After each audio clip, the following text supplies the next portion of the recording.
İllərdir şəhid yaxınlarından xəbər gözləyən daha bir ailənin həsrətinə son qoyuldu.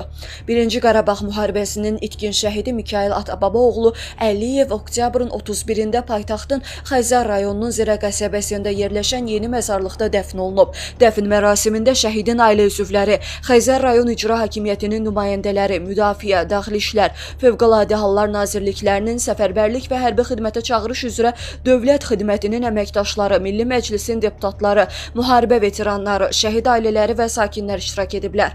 İtkin şəhid yaylım atəşi və hərbi orkestrin müşayiəti ilə dövlət himnimizin sədaları altında torpağa tapşırılıb. Şəhidin ruhuna dualar oxunub, məzarının üzərinə əklil qoyulub, gül dəstələri düzülüb. Tabutun büküldüyü Azərbaycanın dövlət bayrağı şəhidin yaxınlarına təqdim olunub.